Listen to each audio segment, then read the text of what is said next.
Hello दोस्तों, आज हम लोग बात करने वाले हैं नवजात बच्चों में पीलिया होने के इलाज के बारे में। ठीक है, किसी भाई ने कमेंट किया था कि जब बच्चा जस्ट बोर्न होता है, जस्ट मतलब कि जब पैदा ही हुआ होता है और उसको क्या हो जाता है, अपने को पीलिया देखने को मिलता है, तो उस समय बच्चे को क्या ट्रीटमेंट देना चाहिए, क्या उसका प्रोटोकॉल होता है, उसके बारे में हम लोग जानते हैं। तो इतना तो सबको पता है कि जब बच्चे को जस्ट न्यूबॉर्न बच्चा होता है, तो अगर उसको पीलिया हो जाता है तो उसका ट्रीटमेंट हमेशा उसके हॉस्पिटल में ही चलता है, क्लिनिक्स वगैरह पे उसका ट्रीटमेंट नहीं किया जा सकता। लेकिन यहाँ पे नॉलेज पर्पज़ के लिए अपने को सब कुछ उसके बारे में पता होना चाहिए।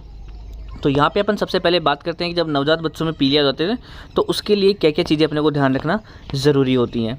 तो नियोनेटल जॉन्डिस के बारे में अगर अपन जानते हैं, जो जस्ट बोर्न जो बच्चा होता है उसको नियोनेटल बोलते हैं। ठीक है, तो नियोनेटल जॉन्डिस के अंदर क्या होता है कि इसके अंदर अपनी स्किन का कलर जो होता है वो येलो हो जाता है, स्क्लेरा का कलर येलो हो जाता है, जो म्यूकस मेम्ब्रेन्स होती हैं उनका कलर येलो हो जाता है, जिसके और उसके क्या कारण रहता है, उसके पीछे इंक्रीज्ड बिलिरुबिन। ठीक है, ये जो मेन कारण है कि जो आरबीसी ज़्यादा टूटती हैं, जिसकी वजह से क्या होता है, बिलिरुबिन की मात्रा ब्लड के अंदर ज़्यादा बढ़ जाती है, जिससे वो येलोइश कलर हो जाता है पूरी स्किन का। नाखूनों का देखें अपन, आँखों का देखें तो ये सारा कलर अपने को पूरा येलो येलो देखने को मिलता है। तो ये होता है नियोनेटल जॉन्डिस। उसके बाद में अपन बात करते हैं टाइप्स ऑफ नियोनेटल जॉन्डिस। ठीक है, यहाँ पे मैं आपको नॉर्मल नॉलेज पर्पज़ के लिए सारे टाइप्स बताऊंगा और जो मोस्ट कॉमन कोज है उसके ट्रीटमेंट के बारे में अपन बात करेंगे। तो सबसे पहले आता है टाइप्स ऑफ नियोनेटल जॉन्डिस में फिजियोलॉजिकल जॉन्डिस। ठीक है, फिजियोलॉजिकल जॉन्डिस जो होता है कि कॉमन इन हेल्दी न्यूबॉर्न, ये लगभग सभी बच्चों में नॉर्मल होता है। लेकिन इसका ध्यान रखना है कि अगर आपको जो है जॉन्डिस वो 48 आवर्स के बाद में आ रहा है। ठीक है, कई बुक्स में 24 दिया हुआ है, कई बुक्स में 48 दिया हुआ है। तो अपन ये मान के चलते हैं कि 48 आवर्स के बाद में लाइफ के उसके बाद में अगर उसको पीलिया हो रहा है तो एक नॉर्मल है ना। और इसका पीक होता है तीसरे से 5वें दिन के अंदर, ये मतलब पीक पे होता है, और जो कि 7 से 10 दिन के अंदर क्या होता है, ऑटोमेटिकली ठीक हो जाता है। जिसके अंदर टोटल अगर टीएसबी अपन देखें, टोटल सीरम बिलिरुबिन की मात्रा देखें तो यूजुअली जो होती है 15 mg/dl से कम होती है, तो वो बच्चे के लिए थ्रेटन नहीं है, उसके अंदर कोई ट्रीटमेंट की ज़रूरत नहीं होती है। उसके बाद में अपन देखें सेकंड टाइप का पैथोलॉजिकल। अब यहाँ पे वर्ड आ गया है पैथोलॉजिकल, मतलब कोई ना कोई कारण इसके पीछे है जिसके अंदर अपने को ट्रीटमेंट की ज़रूरत है। अब इसके अंदर क्या होता है कि विदिन जब बच्चा पैदा होता है तो उसके 48 घंटे के अंदर अंदर ही उसको क्या हो जाता है, पीलिया हो जाता है। अब उसमें क्या होता है कि अगर अपन टोटल सीरम बिलिरुबिन देखेंगे तो 15 mg/dl के अपने को अबोव देखने को मिलता है किसी भी टाइम पे अगर अपन चेक कर लेंगे तो उस केस में। और ये 14 से ज़्यादा दिन तक ये समस्या रहती है। इन्फेंट्स की बात करें तो रिक्वायर्स इन्वेस्टिगेशन एंड ट्रीटमेंट, जो मैंने बताया कि इसके अंदर आपको प्रॉपर इन्वेस्टिगेशन की ज़रूरत पड़ती है कि क्यों उसको पीलिया हुआ है, और उसके लिए फिर फर्दर ट्रीटमेंट की ज़रूरत पड़ती है। उसके बाद में कुछ कॉमन कोजेज़ हैं कि ब्रेस्ट फीडिंग जॉन्डिस। इसमें क्या होता है कि जो इनसफिशिएंट मिल्क इनटेक करने की वजह से क्या होता है कि बच्चे को डिहाइड्रेशन वगैरह, ठीक है, और ये जॉन्डिस वगैरह की समस्या हो जाती है। उसके बाद में है 4th नंबर पे है कि ब्रेस्ट मिल्क जॉन्डिस में, तो वो तो था कि मतलब कि दूध नहीं पिलाने से। यहाँ पे क्या होता है कि मिल्क के अंदर कुछ ऐसे फैक्टर होते हैं कि जो बिलिरुबिन के मेटाबॉलिज्म को प्रिवेंट कर देते हैं, रोक देते हैं, तो उस वजह से भी बच्चे को जॉन्डिस हो सकता है। लेकिन सबसे जो मेन टाइप का जो जॉन्डिस होता है वो है ये पैथोलॉजिकल जॉन्डिस, जो कि बच्चे के लिए काफ़ी खतरनाक होता है और इसी के ट्रीटमेंट की ज़रूरत पड़ती है अपने को। ठीक है, तो यहाँ पे अपन देखते हैं इसके अंदर कि इसके कोजेज़ क्या क्या हैं। जो पैथोलॉजिकल जॉन्डिस होता है वो किस कारण से होता है, तो इसके 2 मेन रीज़न होते हैं, जिसमें पहला आता है हीमोलाइटिक कोजेस। हीमोलाइटिक मतलब कि आरबीसीज़ के टूटने की वजह से उसको वो हो रहा है, जॉन्डिस हो रहा है। अब इसके अंदर अपन देखें तो RH इनकम्पेटिबिलिटी, इसका क्या मतलब है? RH इनकम्पेटिबिलिटी का मतलब होता है कि जो ब्लड ग्रुप होता है इसके अंदर जो RH फैक्टर होता है, तो मदर का RH फैक्टर नेगेटिव होता है, ठीक है, माइनस होता है, और जो बच्चे का जो RH फैक्टर होता है वो पॉजिटिव होता है। अब इसमें क्या होता है, जो मदर की बॉडी होती है ना, वो बच्चे की आरबीसी जो सेल्स होती हैं उनको अटैक करने लगती है, जिससे बहुत ज़्यादा आरबीसी टूटने लगती है और बिलिरुबिन की मात्रा ब्लड के अंदर बढ़ जाती है, बच्चे को पीलिया हो जाता है।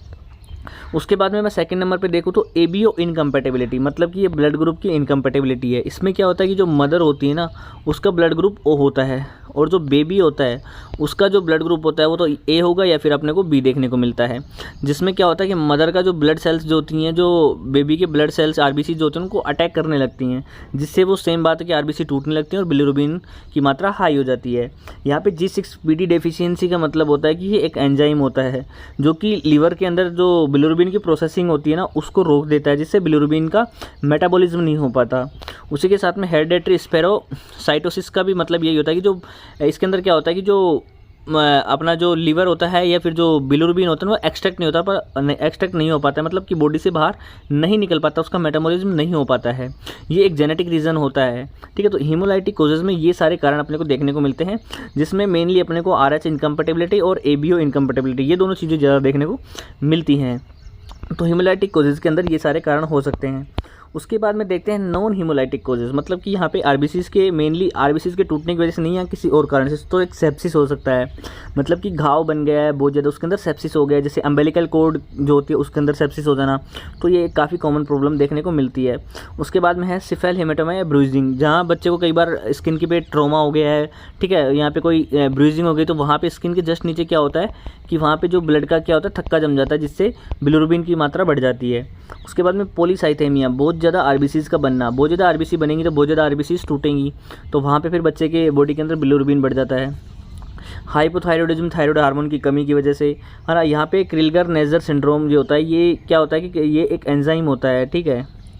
इस एंजाइम की कमी की वजह से क्या होता है कि जो बिलिरुबिन होता है ना वो मतलब मेटाबॉलिज्म नहीं हो पाता है, ठीक है। ये भी एक लीवर से रिलेटेड प्रॉब्लम है। यहाँ पे बिलियरी अरेस्टिया, बिलियरी अरेस्टिया का मतलब क्या होता है, जो बाइल डक्ट जो होती है वो ब्लॉक हो जाती है। अब बाइल डक्ट ब्लॉक हो जाएगी तो फिर वही बिलिरुबिन जो होता है वो बॉडी के अंदर मतलब कि मेटाबॉलिज्म नहीं हो पाता है और वो हाई हो जाता है, वो लीवर के अंदर क्या होता है इकट्ठा होता रहता है, ठीक है।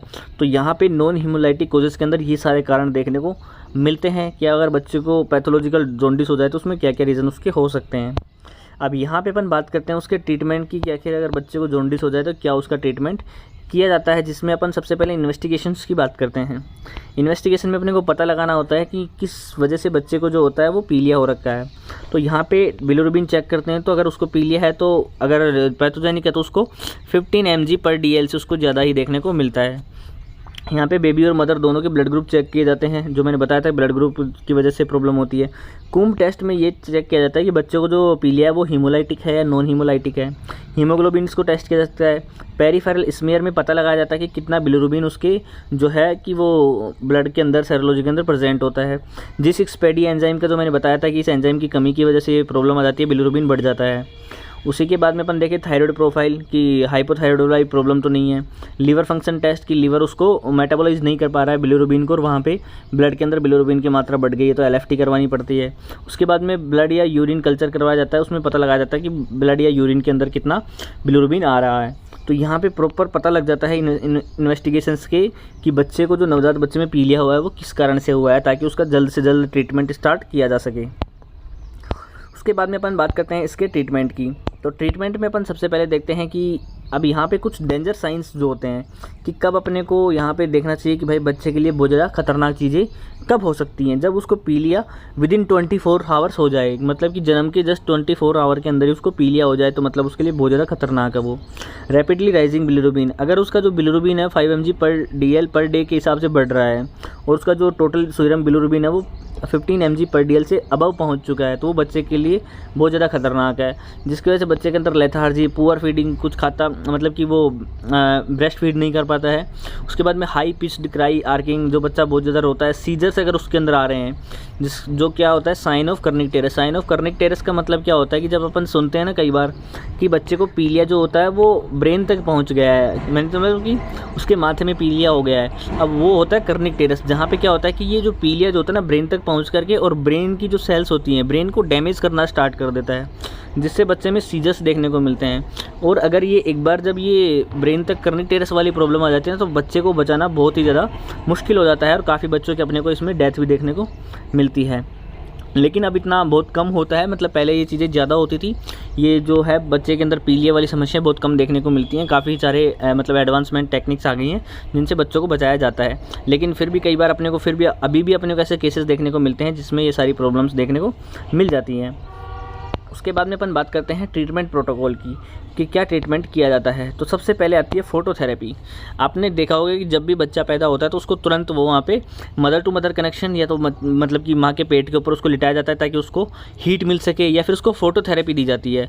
फोटोथेरेपी दी जाती है जो कि वो ज़रूरी है उसके बच्चे के अंदर, ताकि जो बिलिरुबिन जो होता है उसकी बॉडी के अंदर वो वाटर सोल्यूबल एक्सट्रैक्शन में बदल सके, एक्सक्रिएट हो सके, ताकि उसको पीलिया वाली समस्या ना आए।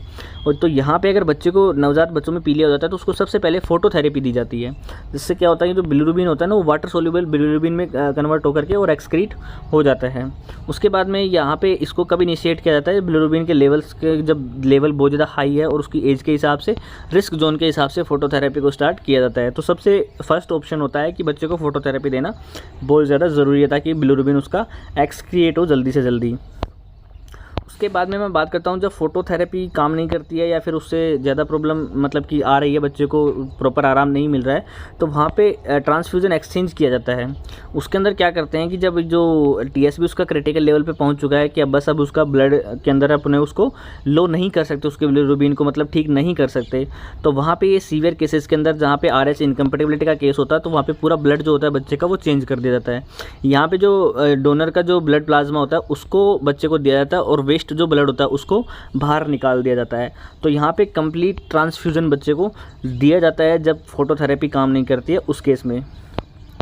उसके बाद में अपन देखते हैं कि IV fluids and supportive care, ठीक है। जब बच्चा मतलब कि प्रॉपर फीड नहीं कर पाता है या फिर उसको पीलिया की वजह से डिहाइड्रेशन हो गया है या फिर सेप्सिस के केस में क्या होता है कि बच्चे को IV फ्लूइड्स दिए जाते हैं सपोर्टिव केयर के तौर पे कि कहीं उसको डिहाइड्रेशन की वजह से बच्चे को ज़्यादा प्रॉब्लम ना हो और बच्चा बिल्कुल नॉर्मल रहे, उसकी बॉडी जो है वो प्रॉपर हेल्दी रह सके, कि कहीं पानी की कमी की वजह से बच्चे को ज़्यादा समस्याएँ ना हो।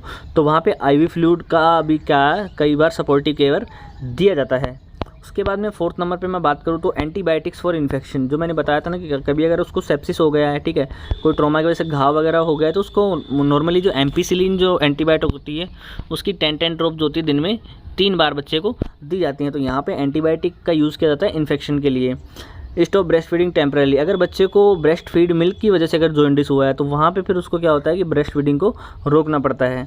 और अगर हाइपोथायरॉयडिज्म की वजह से तो वहाँ पे थायराइड हार्मोन का जो क्या है स्टार्ट किया जाता है, बच्चे को दिया जाता है ताकि पीलिया से जल्दी बच्चे को छुटकारा मिल सके। तो ये जो होते हैं कि जो अंडरलाइंग कोज, जो बच्चे को अगर कोई अंडरलाइंग कोज है, कोई दूसरी प्रॉब्लम है या फिर नॉन हीमोलाइटिक प्रॉब्लम है तो पहले उसको ठीक करना ज़रूरी है ताकि बच्चे को जल्द से जल्द पीलिया उसका ठीक हो सके।